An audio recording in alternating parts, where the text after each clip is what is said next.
ഇന്നത്തെ വീഡിയോ സൂചിമുല്ലയെക്കുറിച്ചാണ്. നല്ല വാസനയുള്ള ഈ പൂവ് പ്രത്യേകിച്ച് യാതൊരു പരിചരണവും കൂടാതെ നമുക്ക് വീട്ടിൽ വളർത്തിയെടുക്കാം.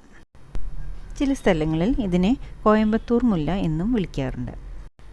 സാധാരണ മുല്ലയേക്കാൾ അല്പം കൂടി നീളം ഇതിൻ്റെ മൊട്ടുകൾക്ക് ഉണ്ടാവാറുണ്ട്.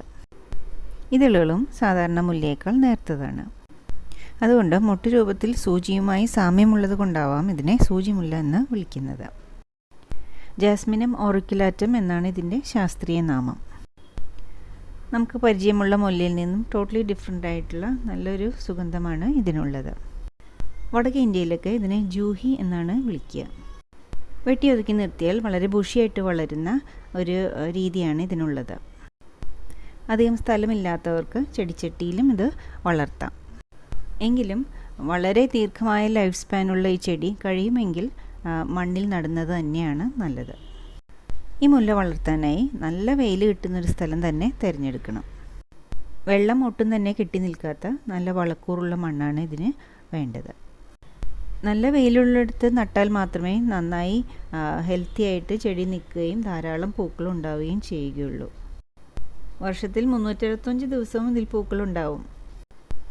ജൂലൈ മുതൽ നവംബർ വരെയാണ് ഏറ്റവും അധികം പൂക്കൾ ഉണ്ടാവുക. വീടിനോട് ചേർന്ന് ഇത് നട്ടുപിടിപ്പിച്ചാൽ സന്ധ്യയെ കഴിഞ്ഞാൽ വീട്ടിലെല്ലാം നല്ല വാസനയായിരിക്കും. കർണാടകയിലും തമിഴ്നാട്ടിലൊക്കെ ഇത് വളരെ പോപ്പുലർ ആണെങ്കിലും നമ്മുടെ നാട്ടിൽ അത്രയ്ക്ക് അധികം കാണാറില്ല. നിത്യവും പൂ ചൂടുന്ന ശീലമുള്ള ചില മതവിഭാഗക്കാരുണ്ടല്ലോ. ഞങ്ങളുടെ നാട്ടിൽ അങ്ങനെയുള്ളവരുടെ വീടുകളിൽ ഇതൊരു സ്ഥിരം ഐറ്റമാണ്.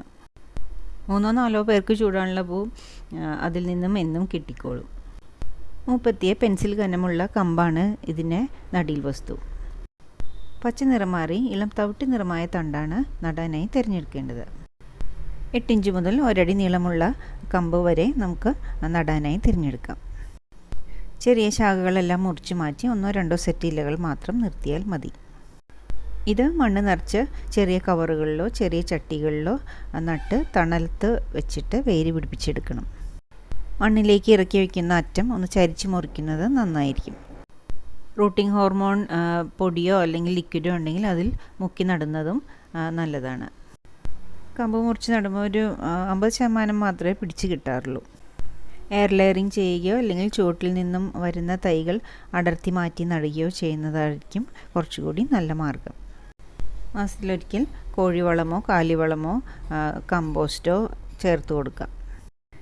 ഇതിൽ കമ്പ് കോതൽ അഥവാ പ്രൂണിങ് വളരെ ഇമ്പോർട്ടൻ്റ് ആണ്. ചെടിയുടെ വലിപ്പം നിയന്ത്രിച്ച് നിർത്താൻ പ്രൂണിങ് കൂടിയേ തീരൂ. പ്രൂൺ ചെയ്യുമ്പോൾ മാത്രമാണ് ഇതിൽ ധാരാളം ശിഖരങ്ങൾ ഉണ്ടാവുകയും അതിലെല്ലാം പിന്നീട് മൊട്ടുകളും പൂക്കളും ഉണ്ടാവുകയും ചെയ്യുകയുള്ളൂ. വർഷത്തിൽ 3-4 പ്രാവശ്യം ഇതുപോലെ പ്രൂൺ ചെയ്യേണ്ടത് വളരെ ആവശ്യമാണ്. പ്രൂൺ ചെയ്തതിന് ശേഷം NPK വളങ്ങൾ വെള്ളത്തിൽ അലിയിച്ച് ചെടിയുടെ ചൂട്ടിൽ ഒഴിച്ചു കൊടുത്താൽ ധാരാളം ചിനപ്പുകൾ പൊട്ടി നല്ല ബുഷിയായിട്ട് ചെടി വളരും. ഇത് എൻ്റെ വീട്ടിലുള്ള 25 വർഷത്തിന്മേൽ പ്രായമുള്ള ഒരു മുല്ലയാണ്. അതുകൊണ്ട് ഇതിനെ ഞാൻ വോട്ടവകാശമുള്ള മുല്ല എന്നാണ് വിളിക്കാറ്. ഇത് ഞാൻ മണ്ണിൽ നട്ടിട്ട് വള്ളി കെട്ടി ടെറസിലേക്ക് എത്തിക്കുകയായിരുന്നു. എന്നിട്ട് അവിടെ ഹാൻഡ് റെയിലാണ് ഇത് പിടിച്ച് കെട്ടിവെച്ചിരിക്കുന്നത്. ഇവിടെ ഇപ്പോൾ ഈ മുല്ലയ്ക്ക് സൂര്യോദയം മുതൽ അസ്തമയം വരെ നല്ലോണം വെയിൽ കിട്ടിക്കോളും. നന്നായി പൂവിടാറുമുണ്ട്. രാവിലെ ആകുമ്പോൾ നിറയെ പൂക്കൾ താഴെ കൊഴിഞ്ഞു കിടപ്പുണ്ടാവും.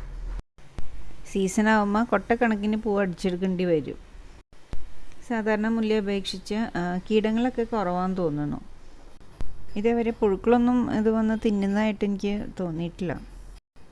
പൂ ചൂടാൻ ഇഷ്ടമുള്ളവരൊക്കെ വീട്ടിൽ നട്ടു വളർത്തേണ്ട ഒന്നാണിത്. ഈ പൂക്കൾ കൊണ്ട് മാല കെട്ടാനുള്ള ഒരു വീഡിയോ ഞാൻ ഓൾറെഡി അപ്ലോഡ് ചെയ്തിട്ടുണ്ട്.